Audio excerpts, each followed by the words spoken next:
All right, may we have your attention, please? We're about to start our rally program, and I'm James Henry, who happens to be the Speaker of the Congress, and the rally is a Congress-sponsored event. So we'd like to give a special thanks to the rally committee who put together such a wonderful event, and it's really great seeing the participation of everybody here. All of the co-ops are very well represented.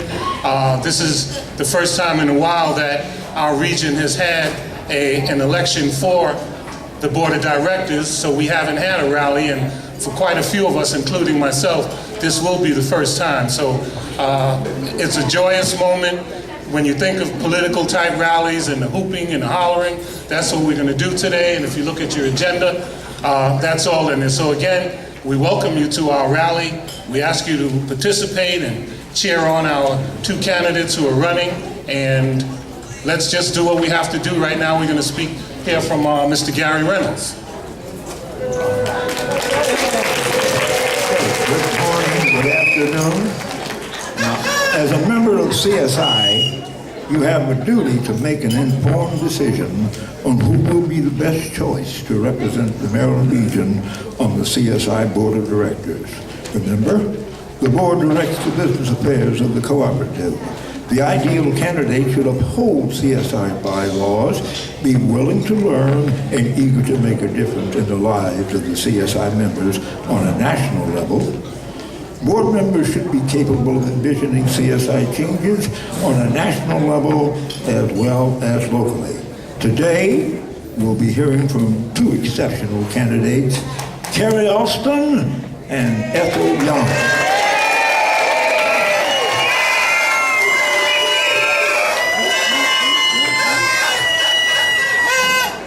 All right, I like that horn. Can we hear the horn one more time?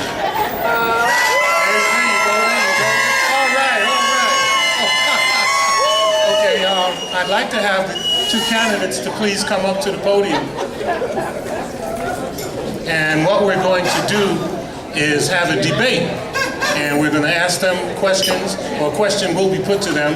They'll have an opportunity to answer that question, and then the other candidate will have an opportunity to rebut that if they'd like.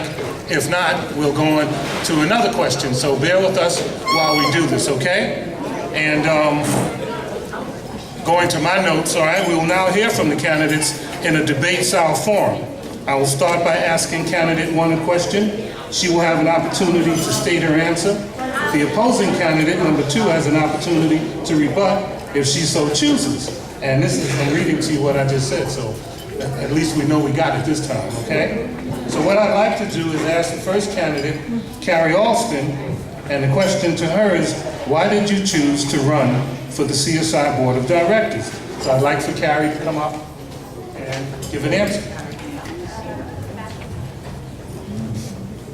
Good morning, everybody. Good morning. I gave out information on myself, and one of the things I was telling you about is different places that I traveled. And in the time that I was traveling, I decided that I was going to start a ministry to Africa. So it was an international ministry. And I was instructed that the first thing that I needed to do was to create a board of directors. And in doing so, he explained to me you need certain elements in the board in order for it to function effectively. And I say that because that board was everything. It sustained me the 3 years that we was in ministry. It kept us on every end. Every problem that we had, the solution was with the board. There were so many things that turned out well and wonderful, and it was all because of the board of directors. And I've been in the co-op almost 3 years now. In November it'll be 3 years. And I've struggled to find out how the running of the place is and what I could bring to the place. And I decided because I've tried everything else. I've been in Congress, I've done other things, but I believe that if I become a member of the board, I could be effective, because that I believe that as we learn and grow, we can learn how to use what we have to be effective.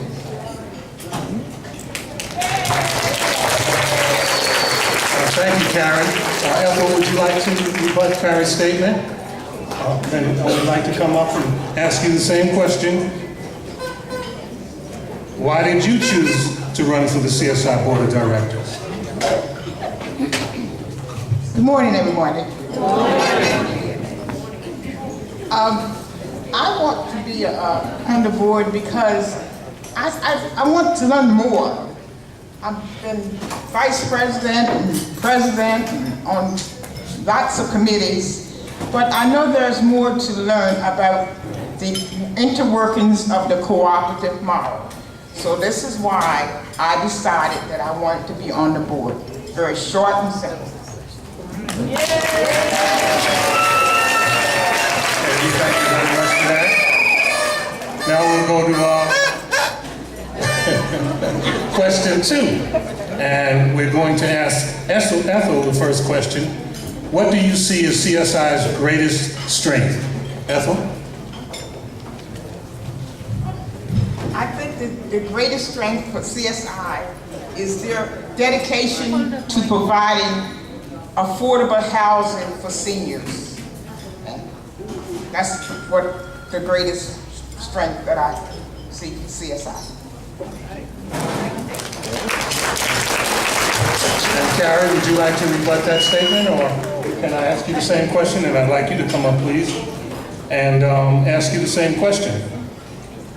What do you see as CSI's greatest strength?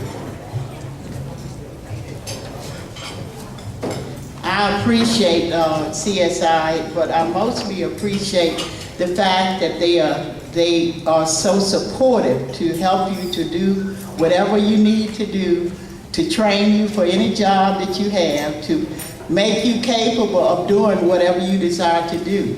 I like the idea that they are supportive of the things that we choose to do that we don't have the ability to do, but they are train us to do it. I like that. Ethel, would you like to rebut that statement? Okay, Ethel doesn't wish to rebut that statement, so we're going to go to question 3 for Karen. And that question is going to be, what do you see as the biggest challenge to long-term success at the co-ops? And if elected, what would you do to turn this around, turn this challenge around? I believe that the biggest challenge for the co-op is to bring them to a place of knowing exactly what they're involved with, to knowing the opportunities they have to make a difference, not only in their lives, but others' lives. I believe the challenge is to bring a unity in the co-ops, whereas we are operating as a family, because that's what we are. We are family. And we are not only family to one another, but we have a whole bunch of other co-ops in other areas that we are family with. And I think the greatest challenge is for us to come to realize what that means and the possibility of what we can do to make it better or cause more success. And what would I do?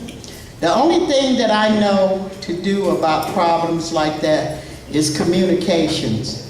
I think that you have to do a lot of communicating, because that's the only way that we can hear and understand and come to the knowledge of where we are going and why we are going there.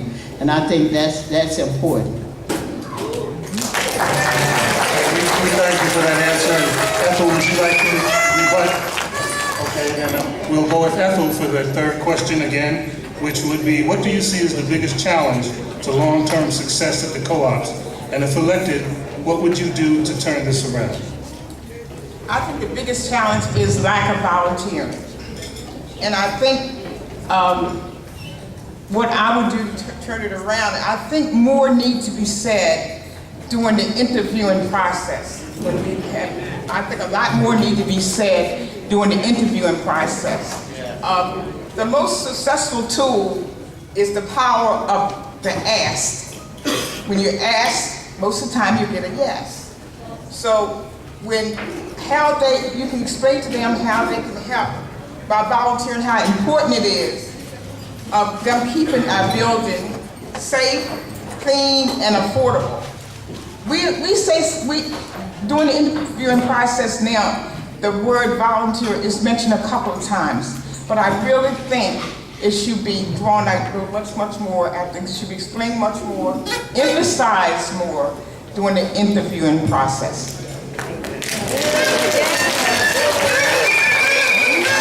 thank you for that answer. And Carrie, would you like to rebut Ethel's statement? Okay, then I'll ask Ethel the next question, which will be, Ethel, in your experience, what have been the greatest benefits of participating in the co-op?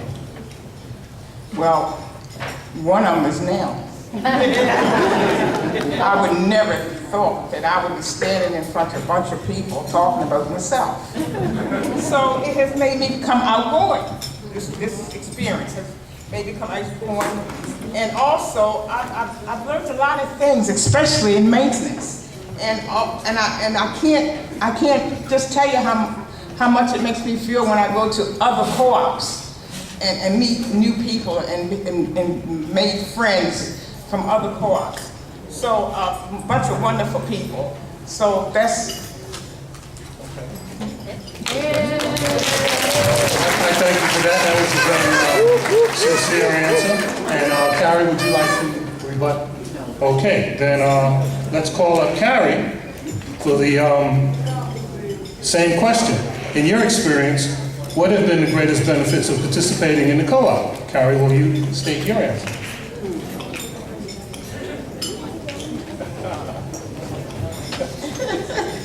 Ethel say Ethel. and she has a point. I've learned a lot from her, and her spirit is wonderful. I believe that I have grown just trying to find out what is a co-op and how does it work and what makes the difference and what makes it happen. But now I have a vision because I have worked with so many people that things seemed impossible, but we found out they were possible. And I believe that the vision that's there for the co-op is really possible. And I can almost see now us just working together and doing it together and striving together and giving our inputs to what needs to be done or what we would like to do, and sharing our gifts with others and causing them to grow because they are learning things from us. I can see that. I can see that so well because I believe that when we give, we receive more than we gave. And I believe when we catch on to the fact that volunteering who we are and sharing who we are with others, and they receive that it's going to be wonderful. And this is what I just look forward to the day that the co-op is where it should be.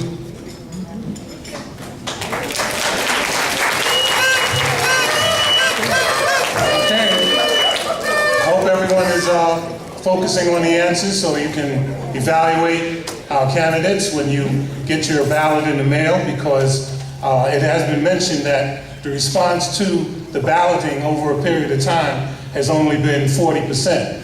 So if we just take a look at this room and see the number of people in this room, which is fantastic, so we're looking for as close to 100% ballots being returned, and we ask you, what's that expression, each one teach one? Just go out and touch somebody else and make them put that ballot in the mail, okay? Now we're going to go to our last question, and I'm going to ask Carrie to come up first. Come on. And now, here it is. Carrie, why should someone vote for you?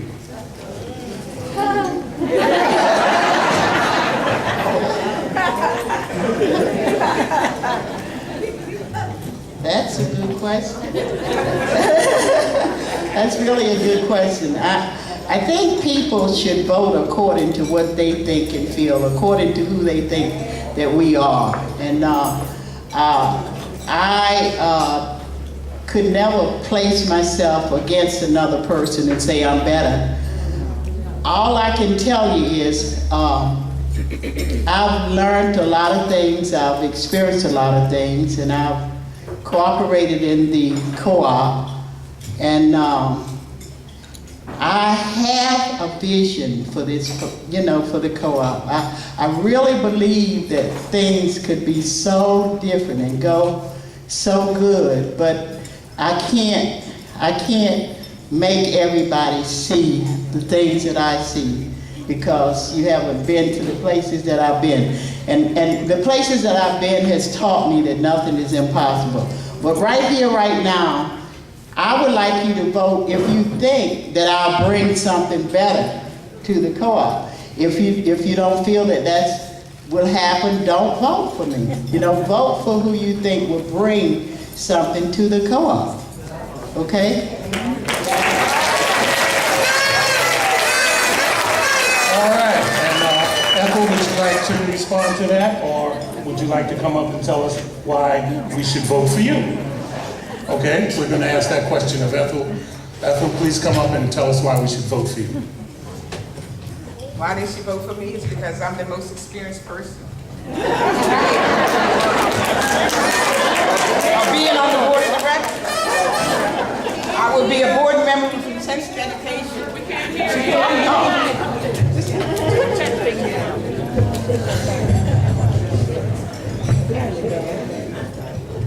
I said, I vote for me because I'm the person with the most experience. Okay? And I will be an intense board member with intense dedication to maintaining CSI and the cooperative principles. I also know that I have the ability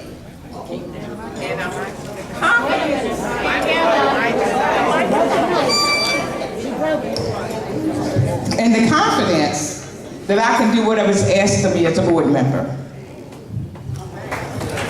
Okay.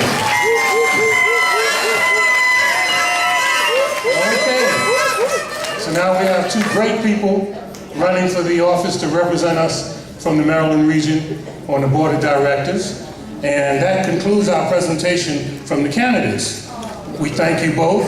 And please remember again, as I mentioned earlier, your ballots will be mailed on August 1st, and you should be receiving them shortly thereafter. Don't forget to cast your vote and mail it back before September 6th, 2013. And I'd just like to add that we have a really great person here in the room today, and that's the former Deputy Speaker of Congress, Bob Snyder, from Essex, who has been on a hiatus, and Bob is back in here today, and it's just really a pleasure to see him here. So at this point, we'd just like you to enjoy your lunch. Thank you.